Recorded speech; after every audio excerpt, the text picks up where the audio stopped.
I really hated the gatherings at the county club every few weeks. It seemed like they had a million excuses to justify some sort of frivolous party so that a bunch of rich people could get together and take ego trips. My wife, Sandra, loved to go and seemed to look forward to them. Unfortunately, the last year or so, she started drinking too much and sometimes ended up embarrassing herself or me. Sandra and I had been married for 24 years. We had 3 children, all in college. I met my wife when I was getting my MBA, and we seemed to hit it off from the start. Things started cooling down between us about 10 years ago, and I assumed it was natural. I would have appreciated a little more affection and a little more sex, but hated to push it. I pretty much resigned myself to the fact that the rest of my life would be less than romantic. I had a good job and made good money. In fact, it was great. Putting 3 kids through college took a big chunk out of the budget and savings, but we were still well off. Of course, Sandra didn't have to work and didn't want to. Her time was spent doing community work and social activities. My income was necessary to support that. She still looked good for her age. I think a lot of that was a result of many trips to the spa and beauty salon. I was sort of average, a little bulge around the middle and a little gray on the temples. I dressed well because of my job and my wife's love of shopping. I was good at my job, but not really happy. I was ready to try something new, something that I would enjoy and not have to worry about how much it paid. I also wanted to move somewhere else. The house was way too large for the 2 of us, and I hated the cost and time involved in keeping it up. My wife would not even consider discussing such ridiculous ideas. She wanted her big house, county club, and wealthy friends. At one such gathering, I wandered around the club, joining in little conversations here and there about stupid things. The night was getting old, and I was nursing my last drink for an hour or so. Sandra, on the other hand, was just getting up to steam. It appeared that she had been drinking a little more than usual, and it was showing. 8 or 10 of the local dowagers were sitting together having a cat chat as I walked up. The conversation seemed to be about sex. That was my signal to turn the other way. As I turned to exit the room, I heard my wife in a louder than normal voice. Hell, if it wasn't for Todd Mitchell, I would never have had any good sex in my lifetime. The group grew suddenly quiet. Some of the ladies had noticed me standing close by. As if clued by the lack of laughter, Sandra turned and saw me. The excess alcohol was definitely having an effect on her judgment. Robert, I didn't know you were standing there. You were not supposed to hear that, darling. I'm sorry. My bad. She followed that up with a few drunken giggles, like a little girl. The ladies sitting in the immediate area did not know how to react. A few of them walked away quietly, and the rest just sat without talking. Sandra was looking at me with a silly smirk on her face, like she just did something mischievous. I placed my glass on a nearby table and slowly left the room and the club. I didn't go home. I went to the airport, and 30 minutes later was on a commuter flight to Reno. I liked Reno far better than Las Vegas. My relationship with Sandra now became a lot clearer. I was able to understand things that had eluded me before. A weekend in Reno would help clarify a few more things. I turned my cell phone off. I had no trouble getting a room at one of the casinos. I opened an account for $20,000, and the comp room quickly followed. Interesting thing about the casino accounts, since they are not banks, they are not under federal regulations, and no reports are required to the government. If you win big bucks on a slot or at Keno, it must be reported, but anything you deposit in your account is not traceable. I was not really interested in gambling of any type, but I did like their banking setup. By the time I woke up, it was noon on Saturday. I was analyzing my situation over a burger and fries. I liked Reno. The climate was comfortable because of the high altitude. Because of the gaming, there were a lot of other reasonable services available close by. I had to take a walk down by the Truckee to pay my respects to all the broken marriages. I wasn't planning on a Reno divorce, but I might like to add my ring to the river at a later date. Going back to the hotel/casino, I passed a realtor's office with lots of pictures in the front display window. All of a sudden, a condo in Reno started to make sense. After an hour in the office and 2 hours driving around, I found a small furnished unit that I really liked. The trouble was, I couldn't buy it while I was married. Luckily, I was able to swing a discreet lease-to-buy agreement with a big deposit. The big deposit was my idea, and the seller loved it. One of the best decisions I made early in my marriage was to manage and control the family finances myself. Sandra did not have a knack for figures or banking. She was more than happy to let me pay the bills as long as she could spend the money. I treated myself to a beautiful sushi supper that evening. Before going to bed, I deposited another $10,000 from my Visa card into the casino fund. I hated paying the cash advance fee, but figured in this case, it was worth it. I was up bright and early the next morning and was able to catch breakfast in the casino restaurant. Eggs, bacon, hash browns, and toast hit the spot. I was trying to kill time with my second cup of coffee when I noticed my waitress had a big shiner. She was trying to hide it by combing her hair forward, but it wasn't working. She was a nice-looking girl in her mid-40s. I watched her flit from table to table, doing her best to keep everyone happy. I got the feeling that this was something new to her because she was trying too hard. An experienced waitress would have been a little smoother and more confident. She seemed determined to do a good job, and I admire that. Your name tag says Donna. Is that your real name? No. My name is Dora, but Donna was the closest tag they had.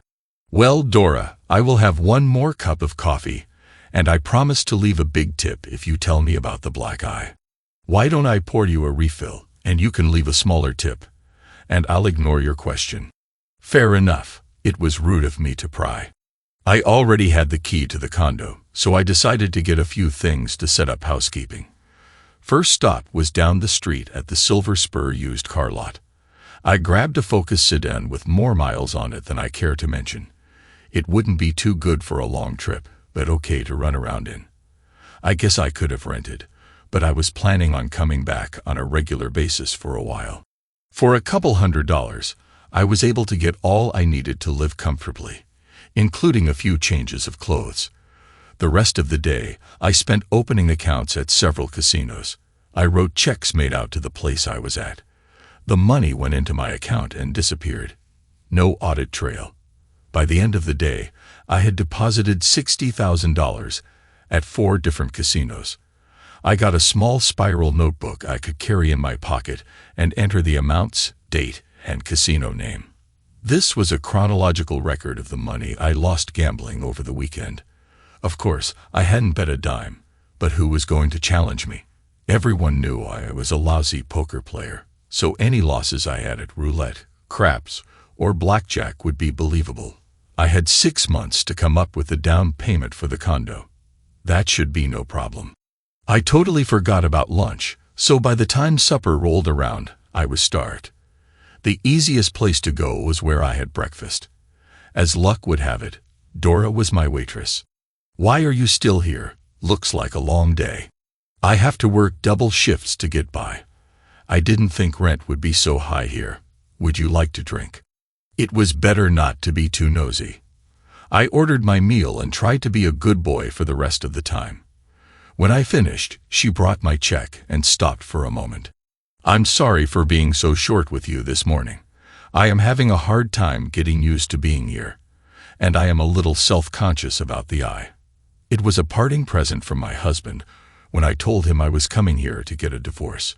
It's not the first one, but I hope it will be the last. Thanks for the nice tip at breakfast, by the way. It helps. She smiled as she walked away, but it was a sad smile. I thought about her the rest of the night. That night, I concluded that there was not much more I could do right away. I had to get home to take care of a few things before I could set up anything else here. I had no trouble getting a flight lined up for the return trip, but was unsure what I was going to do when I got there. Dora was working the next morning, and I was able to get one of her tables. I stopped her when she dropped off the check after the meal.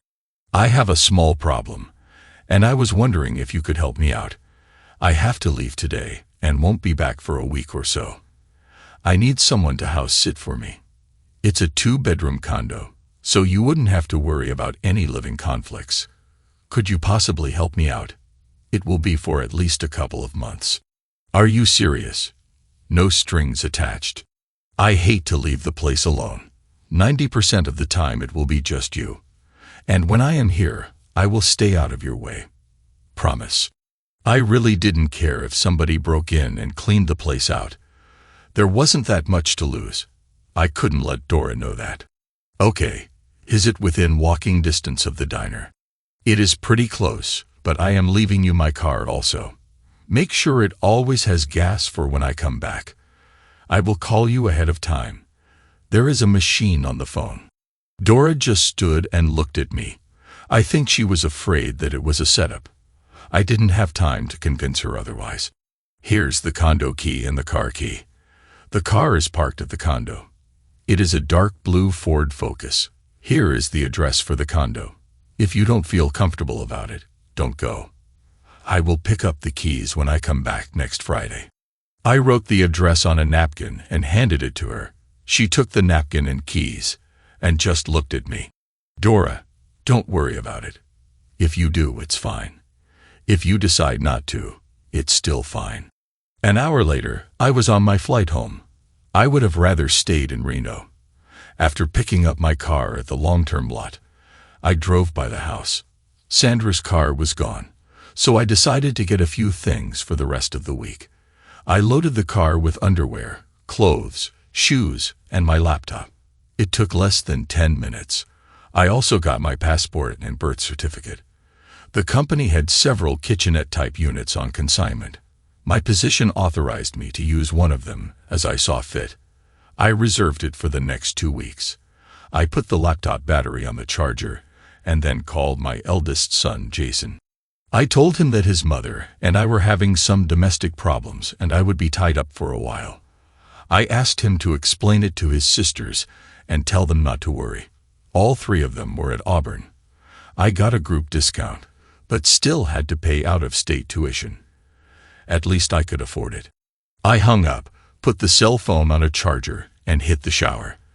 The only thing I got to eat on the plane was a bag of peanuts. I was looking forward to a nice supper. Monday was a busy day. Before doing anything else, I went to the bank and got a second mortgage on the house, a big one. I now owed more on the house than it was worth.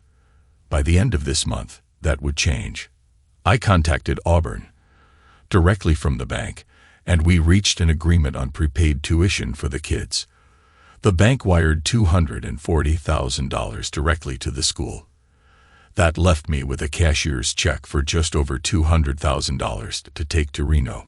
I cashed in 2 CDs, paid the penalty, and closed out the money market account. I decided to leave the credit cards alone until the end of the month. By that time, I was late for work. My faithful secretary was waiting with black coffee and a silly grin. "Good morning, Mr. Terrell. Are you going to tell me about what happened at the county club Friday? Or am I going to have to believe all the rumors?" "Emily, the rumors are all true. Anything else you need to know?" Without blinking an eye, she responded, "What do you want me to do?" "To help. Get me everything you can on Todd Mitchell. I think he used to work here, but I am not sure. Arrange to have all my scheduled work done by some of the staff, and don't give them a reason why. Any appointments or meetings I have set up should be shifted also. Any questions so far?" I got a big smile and a thumbs up from Emily as she left the office. I had originally figured it would take me several weeks to arrange my affairs, but now I see that it could all be done in a week. I called my lawyer and arranged an immediate appointment. On the way out, I informed Emily that I was not taking or responding to any phone calls from my wife. Security was not to allow her in the building. Jerry Proctor was a friend of mine from college. We liked each other, but Jerry never did like Sandra. I figured he would be the perfect guide to handle my divorce. "I was at the country club Friday, Robert, so I think I know why you are here." "You are right. I am not being a smart ass, Bob, but it is about time." "You are right again. I figured as long as I wasn't being publicly humiliated, I could stand it. That ended Friday. I need access to all of your accounts and a couple of powers of attorney. I'll have my girl prepare everything and then give you a call. Anything special I should be aware of? Well, Jerry, I am afraid the trauma of what happened Friday triggered something in me. I find that I have become addicted to gambling. I spent the weekend in Reno and lost thousands and thousands of dollars. I am going back next weekend, and I am afraid it will be worse. Gee, good buddy. That is terrible. I assume you are keeping some kind of record or documentation of all of these losses. Jerry had a big smile on his face. I have, and I will. I guess it would be a good idea if I send you copies of everything. Most definitely. You know, Bob, I don't think we should talk about this anymore, do you? You are right. Do you need anything else? I'm good, Bob. Get the hell out of here and take care of business. Take this financial worksheet with you. Fill it out and bring it back when you come in to sign those forms tomorrow. I got your back, buddy. It was about that time. I realized I missed lunch. Emily had a nice little sheet waiting for me with information about Todd Mitchell. She recommended I speak to Wilma Grimm in the personnel department before doing anything else. Wilma had been with the company forever. She ran a tight ship and did a good job. She always wore a business suit and always had her hair in a tight bun. Her confidence made her a little intimidating to anyone who met her. If Emily wanted me to see her, it must be important. Good afternoon, Mr. Terrell. Have a seat. She was trying to put me at ease, but it wasn't working. It was like being in a room with a nun teacher. I was a grown man, in an important position, and I was in awe of this woman. She shut her office door. Emily gave me a rundown of what is going on. I don't contribute to office gossip, but I do deal in facts. Todd Mitchell came to me in confidence 3 years ago. I swore I would not tell anyone what was discussed at that time, but it appears I cannot keep that promise. If at any time you are offended by something I say, please get up and leave, and our discussion will be ended. If you don't like what you hear, do not get mad at me. I am just giving you the facts. Do you understand, Mr. Terrell? Yes, I understand. I think I am mature enough to accept whatever you tell me without throwing a temper tantrum. She gave a slight frown at my pathetic attempt to be humorous. About 3.5 years ago, your wife, Sandra, approached Todd Mitchell at a company function. Drinking was heavy that night, and before the evening was over, Todd and Sandra were having sex in one of the private offices. Todd was going to get married the next month. Sandra threatened to tell his fiancée unless he continued to meet her for sex. He was hoping that after he got married, she would leave him alone, but she didn't. She was forcing him to have sex with her for several months under the threat of exposure. In desperation, he came to me for help. Of course, he had to tell me the whole story. Naturally, I could not in good conscience tell you or anyone else. The best solution I had was to transfer Todd to another office. After his relocation to Dallas, Sandra left him alone. Todd never told his wife about the problem. Any questions? It looks like Mr. Mitchell was as big a victim in this fiasco as I was. I was contemplating some type of retribution, but that seems a little foolish now. Any recommendations, Ms. Grimm? Now that you know, you have the power. I think you should just let it die. Todd Mitchell is a good employee and an asset to the company. Don't screw him up over something your wife did. Thanks for your time. I think you were right. Being forced to have sex with my wife is punishment enough. As we got up, Wilma smiled. By the way, it is not Miss.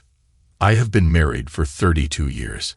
It was hard to imagine Wilma Grimm naked in bed with a man. However, maybe when she lets her hair down, she turns into some kind of sex goddess. All of a sudden, I found myself thinking of a dominatrix and decided to mentally change the subject. I had more important things to worry about than Wilma's love life. Emily had rescheduled all my work, and I had a clean slate. My wife called 3 times and refused to believe I was in Baltimore, as Emily said. Emily set up an appointment for me with the company president the next day, and one with the legal department for that afternoon. I asked Emily to have supper with me. She laughed and said her husband would disapprove. She suggested I ask Wilma, and laughed again. It took longer in the legal department than I had anticipated, and I ended up keeping a few of the people overtime. I apologized, but they all seemed to understand. It turned out to be more complicated than I thought it would be. Redeeming my retirement plan for a cash settlement was difficult. Closing out the 401 and shared savings account went smoothly but took time. Cashing in my sick time, vacation time, and company insurance was easier than most of the things. By then, it was pretty apparent that I was leaving the company. I was hoping that it wouldn't leak back to my wife. Before I was done, I ended up eating supper alone. For some odd reason, I thought about Dora during the meal. I wondered if she moved into the condo. Was she still working a double shift? Although I hardly knew her, I was anxious to get back to Reno and see her. It seemed a little juvenile, and I tried to put it out of my mind. It was foolish to waste time thinking about fantasies that would never be. The next morning, I cashed in 2 whole life insurance policies and canceled 2 term policies. I was amazed at the cash value the whole life policies had grown to. I could pick up the checks the next morning. My car was covered by the company insurance, but I canceled the insurance on Sandra's Lexus. The lease was in her name, but the insurance was in mine. Before going into work, I swung by Jerry's office, dropped off the financial form, and signed a bunch of papers his secretary had ready. Emily had coffee ready when I got back to the office. "It is not my intention to rub salt into your wounds, boss, but you need to talk to Calvin Bostic, down in settlements before you see Richard." Richard Ryder was the president of the company. I felt pretty sure that he already knew what I wanted to see him about. The settlements division was really down in the basement, to be exact. I don't know why everyone else got windows and sunlight, and they got the dungeon. "Calvin," Emily said, "you wanted to talk to me." Calvin Bostic was a quiet guy who always got his work done. He was a no-nonsense type of guy, dull but efficient. He steered me over to a private corner. "I heard that things were coming to a head in your office. I am not into gossip or rumors, but I felt you needed to know something. About 6 years ago, we had a guy here in our office named Raymond Upright. He was an okay guy, married with 2 kids. He got hooked up with your wife after an office party. She kept calling him, at home and here in the office. He knew he made a mistake and wanted to end it, but she wouldn't let him. She threatened to tell his wife if he tried to dump her. The poor guy called her bluff. 2 days later, Ray's wife kicked him out. He started drinking and ended up losing his job. I don't know where he is now. Anyhow, Ray's wife threatened to tell you about your wife's affair. As I understand it, your wife gave her 10 grand to shut up. I have no proof about that last part. Thanks. Calendar, I wonder if anybody else has some good news for me. I wasn't trying to get you upset, Mr. Terrell, but Emily said I should tell you. You did the right thing. I appreciate it. I took the elevator straight up to the 9th floor. I was a little early for my appointment with Mr. Ryder, but he took me right in. It was short, and it was precise. The legal department, personnel department, and payroll would take care of everything for me. When the smoke settled, I was to call him personally from wherever I was. He gave me a card with his private cell number on the back. There were no promises, no regrets, and no nonsense. Although things were wrapped up on one hand, they were kept open on the other. I gave him a simple nod and left. I hadn't spoken a word. Emily was all smiles when I got back to the office. She handed me the usual cup of coffee. I smiled back and said, "Get me a flight to Reno for Thursday morning, with a 2-hour layover in Dallas." She made a motion with her head for me to look out the window. Sandra was down in the parking lot arguing with a security guard. "She's been down there over 20 minutes. They won't let her in, and she won't leave. What do you want to do, boss?" Looks like the guards have everything under control. The only problem I have is finding somebody to have supper with. I hate to eat alone. I called Jerry to see how things were going. He said he couldn't do anything until I straightened out the financial mess. I had to show him that I had no money. Right now, I was loaded.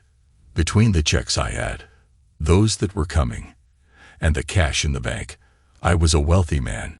I'd promised I would go to Reno early and not come back until I was flat broke.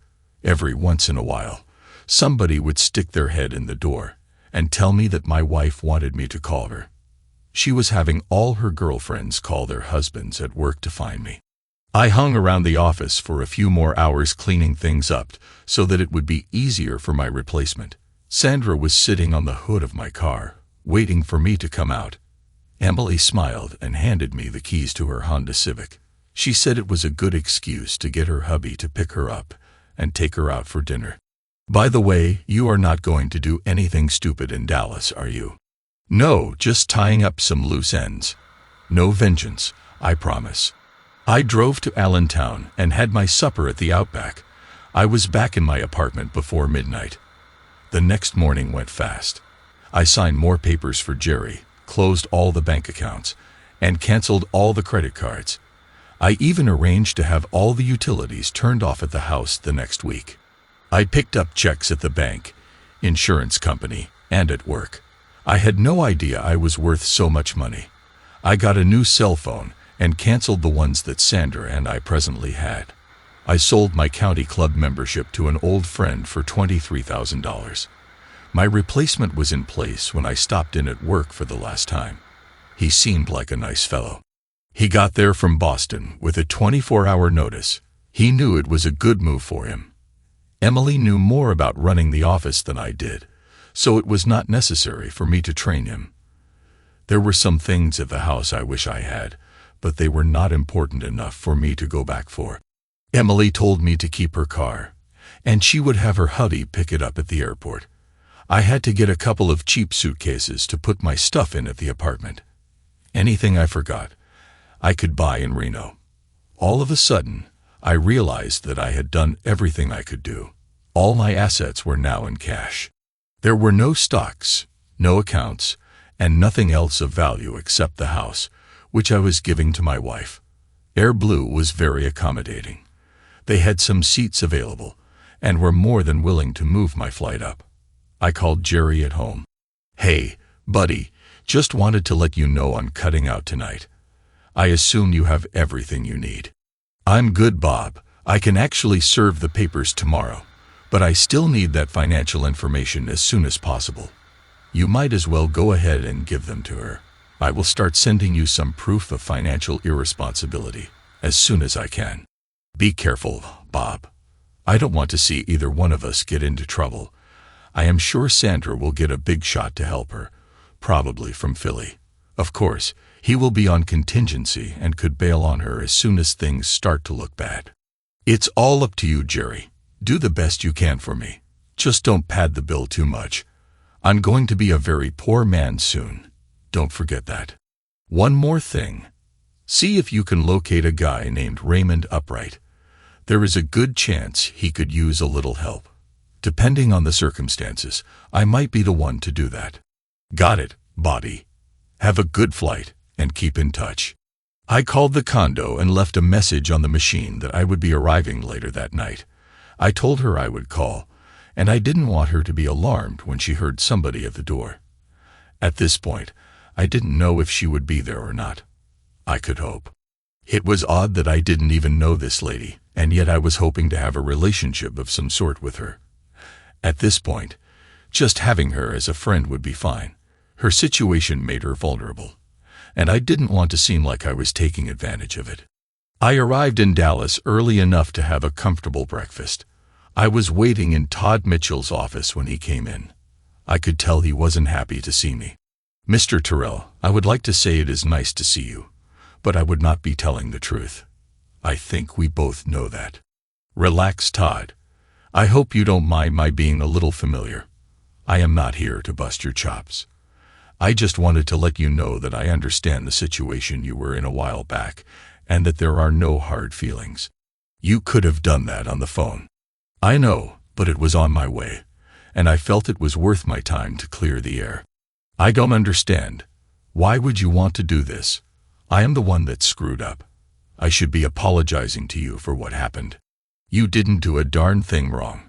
I was young and foolish and made a terrible mistake. To this day, I am too ashamed to even tell my wife. You were partially to blame for what happened, Todd, but I feel that most of the problem was caused by my wife. What she did created problems for you, and now for me. I am not saying that you were completely innocent, but it was not entirely your fault. I don't want you to carry around any more guilt than you have to, because my loving wife was unfaithful. That's very generous of you to say. I don't know what to say or what to do in return. I reached over and handed him one of Jerry's cards. Later today, give my lawyer a call. There is a possibility that he might ask you to do something for me. It will be very discreet. He might say that he needs nothing at this time. At the most, I expect he will ask for a notarized statement confirming the affair. I promise that it will not get back to your wife. I got up, and we shook hands. It felt odd since this was one of the men who cuckolded me, but I thought it was appropriate. Todd Mitchell was a fine man and didn't deserve to have his life compromised for one indiscretion, even though it had happened several times. An hour later, I was back on my flight to Reno. I was trying to figure out what I did wrong. I worked hard to provide my wife and children with everything they could want or need. I think I did a pretty good job. It seems that while I was making sure everyone was being taken care of, I was neglecting my wife. When faced with problems like this, we all try and determine why it happened. In my case, I usually figure out that I was somehow to blame. I can accept that, but as the circle comes round, I am forced to confront Sandra's attempts to make a fool out of me. That cannot be accepted or condoned. If she had been discreet, I probably would have let it all slide and forever blamed myself. She wasn't discreet, and I will not blame myself. The evening ended on a high note. When I landed at Reno/Tahoe International, I was pleasantly surprised to see Dora waiting at the baggage pickup. She had on jeans and a light blue Oxford shirt. It was the first time I saw her in anything other than a uniform. It was not my intent to have her pick me up when I called. I simply wanted her to know I was arriving. Good evening, Dora. I wasn't expecting you. I figured since I had your car, it was the least I could do. You're not working. No, I was able to cut back because of your generous offer. Oh, I wasn't being generous. I was just trying to figure out a way that I could be alone with you. And just what are you going to do to me when you get me alone? I don't know yet. I haven't planned that far ahead. Any suggestions? As I pulled my bags off the turntable, I noticed Dora blush a little. I figured it was time to back off before I scared her away. I felt that she was baiting me a little when she asked the question, and that was a good sign. 30 minutes later, we were back at a newly decorated apartment. It was just little touches that didn't cost much but made a difference in the ambience of the whole place. To thank her for fixing up the apartment and picking me up at the airport, I sprung for 2 prime rib dinners. I think Dora enjoyed the wine more than the beef. How's the divorce coming? Not worth a darn. I still have 3 weeks to go before I can apply. You need 6 weeks to establish residency. From what everybody said, I thought this was going to be a piece of cake. I think I would have been better off doing this from home. Why didn't you? Dora sat for a while. She played with her food a little and then looked up. Getting away from Tony was more important than getting the divorce. The divorce is just a piece of paper. That won't protect me from any more beatings. I think I used the divorce idea just to justify coming out here. It didn't matter where I went. The important thing was that I went at all. What Dora said made sense to me. I guess getting divorced from Sandra seemed important at first, but now I wasn't sure. All I really wanted to do was keep her from profiting from the marriage. Unless I was planning on getting married again, it didn't matter. I had no inclinations that way. The rest of the evening was spent chatting about more mundane things like hobbies, movies, and books. Dora didn't have any children. I didn't ask why. We slept in our separate bedrooms that night. Dora had left for work before I even got up. There was fresh coffee, and that was all I needed. I was still full from last night's feast. After a quick shower, I got down to business. Jerry, how's my favorite lawyer?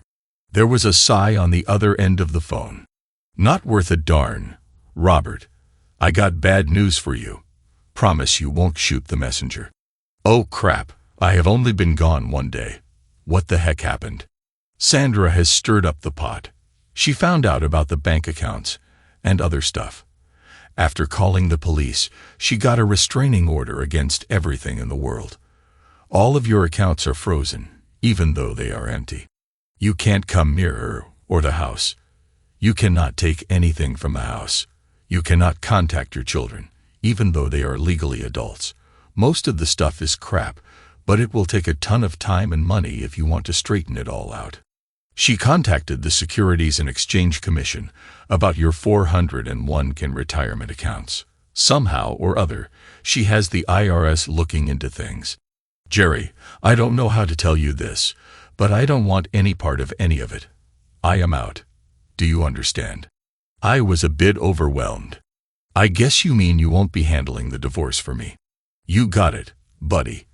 For your information, she also hired a private detective to track you down. I wonder how she is going to pay for all of this. Don't know, and I don't care. Remember, if the cops or feds ask me where you are, I will have to tell them. I am not going to risk my career for you, even though we are friends. I understand, Jerry. Protect yourself. I'm going to make some adjustments on my end. I won't call you again for a while. Thanks for your understanding, Putty. I was hoping you would. See ya. Well, that put a crimp in things. The best laid plans can go to heck in a heartbeat. I had to go to plan B, and I didn't have one. My brilliant idea to fake losing all my money in the casinos was shot down. I decided not to call anyone else. Dora left me the car, which was appreciated. I don't know how she got to work. I was stuck with a small duffel full of money and checks. I had to go to 6 different casinos to cash all my checks and for chips or credit. I was afraid to go to the banks in case there had been a hold or trace put on anything. The casinos were more than happy to help out. By the end of the morning, I had everything on deposit at several places and a bag full of cash and chips. After a quick lunch, I started the withdrawals. In 2 hours, all the chips had been converted to cash, and all the cash had been removed from the casino accounts. I now had a big bag of money, and lots of it. So far, there had been no problems and nothing suspicious. It took me less than an hour to drive to Carson City. I rented a large safety deposit box at an obscure little bank and stashed everything except $5,000, which I kept for walking around money. I felt relieved now that everything was safe. I was looking forward to another long supper with Dora to celebrate. I knew something was fishy as soon as I entered the condo. Dora was trying her best to straighten things out that should not have been messed up in the first place. She looked up at me and immediately covered part of her face. I'm sorry, Robert. It's my fault. I don't know how he found me and didn't know he was following me until I got into the apartment. I should have been more careful. I am really sorry. I slowly lowered her hand away from her face. Dora had a new shiner and a fat lip to go with it. A large bluish bruise covered the right side of her face. Was it Tony? She nodded her head in the affirmative. He had his 2 brothers with him. They're out looking for you now. Tony told me not to leave the condo. Where are they looking? I gave them the name of 3 casinos. The idiots don't even know what you look like. I don't think they are thinking straight. It was a no-brainer. We couldn't stay, and we couldn't call the cops. We left everything, started driving west, and spent the night in a small off-road motel in Grass Valley. It only had 1 bed, but I was a gentleman. I brought some takeout back to the room and got some makeup for Dora. She tried her best to cover up the bruises, but it still looked terrible. She kept apologizing to me all night. I was relieved when she finally fell asleep. We drove into Sacramento the next day and got some clothing and personal items. I had no idea when we would be able to get back to the condo. I had the Grass Valley Motel for 2 more nights. Dora and I spent the next few days getting to know each other. There was no sex and no innuendos. I felt more comfortable with her after 3 days than I did with my wife after 24 years. When I wasn't talking with Dora, I was worrying about all the other things that were happening. I was afraid to take Dora back to the condo in case Tony would find her. I was afraid to go back to the condo myself in case somebody was looking for me. But I carelessly left my laptop, passport, and other personal papers there. I had a stupid idea that they were important to me, and I had to get them. Real stupid. I only knew Dora a few days, but I decided I had to trust her. We were both in the same boat as far as spouses were concerned. Have you ever been to Mexico? No. Are we going to go to Mexico? Robert? I don't know. Look, in case things don't go well, I want you to do something for me. I don't want you to get in trouble, and I want to keep you away from Tony. Robert, you don't owe me anything. You did more than enough already. I'll be fine. Well, I am not sure how things are going to go for me. I had a lot of money stashed away. It's not dirty money, but I am hiding it from my wife. If something happens to me, you will have to retrieve the cash for me. Who is after you? You haven't said anything about that. Did you do something illegal? Look, there are several federal agencies looking for me and a private detective. I am sure the local police will be called in to help if necessary. All I am trying to do is hide some money from my wife. She is trying to make it look like I am doing something illegal. What am I supposed to do with this money? I was thinking about that. Go to Guadalajara and wait for me. Use whatever money you need to get by until I get there. How will you find me? Go to the Libertad market for coffee every morning. I will find you. It is very large, but I will find you. When am I supposed to do this?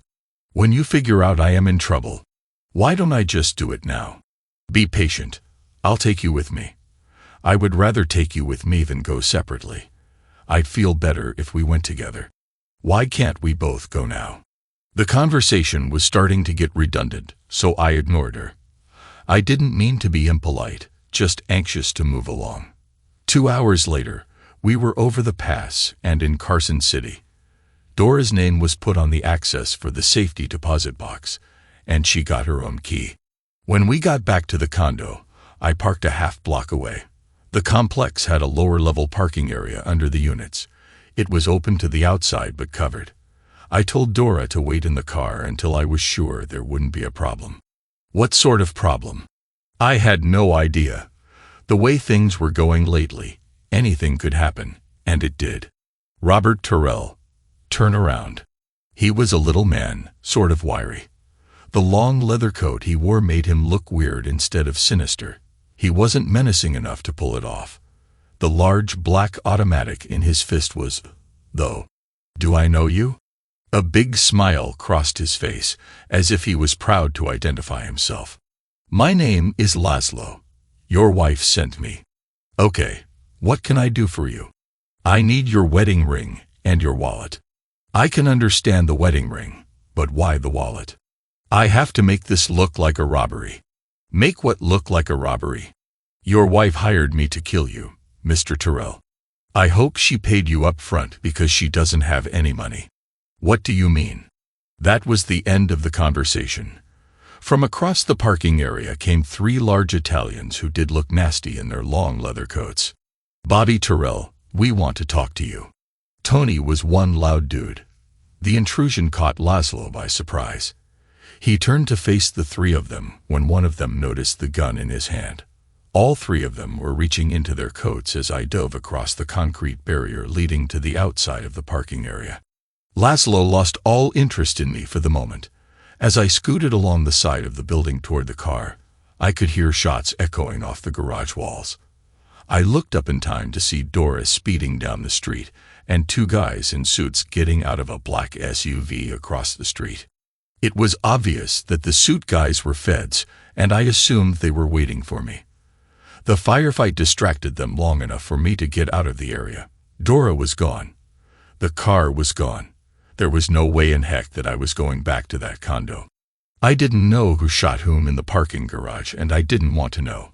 All I knew for sure was that there were 3 different groups after my hide for different reasons at the same time.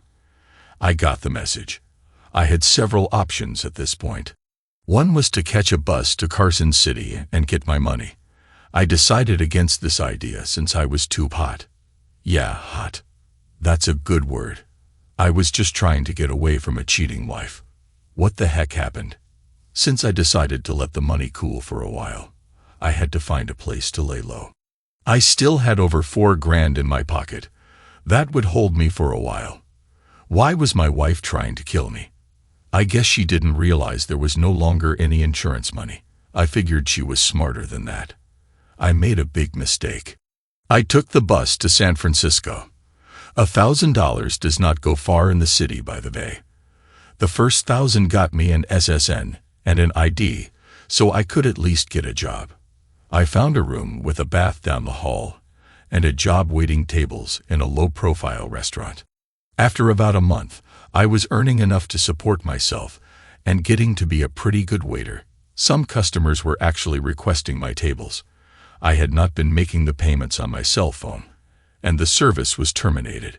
I hadn't used it since I left Reno. It only cost me a few bucks to get a new prepaid service and about 50 minutes of airtime. I wanted to call Dora, but I had no idea where she was or how to get in touch with her. I decided to call Jerry. Hey buddy, it's Robert. Just thought I'd get an update from you. Body. Good to hear from you. Things are still fouled up, but not like you would think. Where the heck are you? None of your darn business where I am. Last time I talked to you, I was inundated with nasty people, all wanting something. Am I still a wanted man? Well, most of that nonsense went away, especially after Sandra was arrested. As I understand it, the IRS is still looking for some type of payment on 401 assets. Other than that, most of it is good. What do you mean Sandra was arrested? I thought you of all people would know about that. Ever hear of a guy named Lester Laszlo? Yeah, I met him once, briefly about 3 months ago. He was trying to bump me off when we were interrupted by some other guys who were after me. While they were arguing about which one of them would get a piece of me, I slipped out the back door. How does he fit in? Sandra hired Laszlo to kill you. Laszlo got shot up pretty bad out in Reno and sang like a bird to the police. He claimed Sandra was going to stiff him on a $10,000 contract, so he ratted her out. Believe it or not, the cops bought it and brought her up on charges. She can't make bail, so she is waiting out her trial date in the clink. Jerry, I would love to help her out if it wasn't for the fact that she tried to have me killed. I think that her parents should be able to help her with bail, but I sure as heck won't. Let me see what I can do, buddy. Nobody seems to be that interested in you at the present time. Do you want me to start the divorce again? I think we have pretty good grounds this time. Might as well. A divorce would be nice, but I don't care one way or the other anymore. I guess it would make things cleaner. I kept all the other paperwork. I think I can still use most of it. Oh yeah, forgot to tell you. Your kids all came home when Sandra got in trouble. They were concerned at first, but lost interest fast when the facts came out. They want you to call them and let them know you're okay. I'll get in touch with them as soon as I can. How did your money laundering scheme work out? Not worth a darn. I lost control and lost contact. I'll try and check on it next week. Jerry, sometimes the best darn plans in the world are just not good enough. Okay. Keep in touch, buddy. One more thing, Jerry. Did Sandra ever say why she wanted me dead? Not that I know of. I assumed it was for the insurance that she didn't know you canceled. I checked in with the kids, and everything was fine. They felt better after they found out the tuition had been prepaid. They wanted to know what happened between Sandra and me, but I couldn't bring myself to tell them. Some things would have to wait. I borrowed a car and drove up to Carson City. The safety deposit box was empty. At least she could have left a note. I couldn't really complain because I gave her the key and access to the box. Did she go to Guadalajara, or did she find a place where I couldn't find her? There was only one way to find out. There were several small travel agencies in my San Francisco neighborhood. Most of them specialized in group tours for compatible people, which I didn't quite fit into. I finally found a tour to my favorite Mexican city with a last-minute cancellation that I could qualify for. It was the first time in my life that I had to scrape together enough money for something. The trip wasn't that expensive. I just didn't have a lot of money. I felt comfortable because a few of the guys on the trip worked at the restaurant with me. Most of them had signed up for the side trips, but I had other plans. The first 2 days turned out to be a big disappointment. The Libertad market was bigger than I had imagined. I see now that it was a poor choice on my part. I hated to think that maybe Dora had decided to take my money and go someplace a little more exotic. Maybe she was in Bangkok or Tahiti. Lord knows there was enough money in that safety deposit box to live just about any place she wanted to. I didn't know if I should sit and wait for her to walk by, or if I should walk around and look for her. I ended up doing both. By the third day, it was getting dull. "It's about time. Robert, where the heck have you been?" I turned and saw Dora standing with her hands on her hips. She had on a wide-brimmed straw hat with a red band around it. "Say something, darn it. I've been going nuts here, not knowing if you were even alive or not." I didn't say anything. I walked over and kissed her for the first time. I don't know why I hadn't done it before, but I was glad I did it now. "That's a pretty pathetic explanation. Maybe you better try it again." The second kiss was accompanied with a big hug as I swung her around off the ground. "Dora, I missed you so bad. You still have to tell me where you were for the last month, but I can't wait till later. Let's go home and have some lunch." We walked through the market, hand in hand. I felt happy and content for the first time in a while. "Robert, don't get mad at me, but I spent some of your money. I put most of it in the bank, but I needed a place to live, so I bought us a house. I was hoping you wouldn't mind because you had an awful lot of money in that bank." It was a beautiful hacienda in a beautiful city, and I was with a wonderful woman. I like it when a plan comes together. Sandra's parents were able to raise her bail money and pay for her lawyers. Jerry had no trouble getting her signature on the divorce papers. She ended up getting 5 to 8 years for trying to have me killed. Never did find out why. Todd Mitchell gave Jerry a deposition, but Jerry never had to use it. Jerry was able to find Ray upright. He was sober but not doing well. When Jerry asked him what he could do to help, Ray said he would like to have a hot dog pushcart. I got to feel better for $2,400. I settled my beef with the IRS for $4,000. Laszlo went to jail in Nevada with Dora's husband and brothers. We don't know how long they will be there. I was now free to return home. My old job, with a promotion, was waiting for me. The law was no longer looking for me. As soon as Dora's Mexican divorce is final, we plan to get married. The kids will be coming down for the wedding during spring break. The house in Guadalajara is beautiful, but we are pretty certain we will not stay there full time. Dora wants to keep it as a vacation home. Emily is anxious for me to return to work, especially at the new position. It is a promotion for both of us. Dora is willing to go anywhere as long as we stay together. She wants me to take her to meet Sandra. That should be interesting. My plans did not work out as I expected, but who am I to complain? Thanks to everyone who took the time to listen to today's stories. If you enjoyed it, please consider liking and subscribing if you haven't already. Feel free to share your thoughts on the events in the comments below. Take care.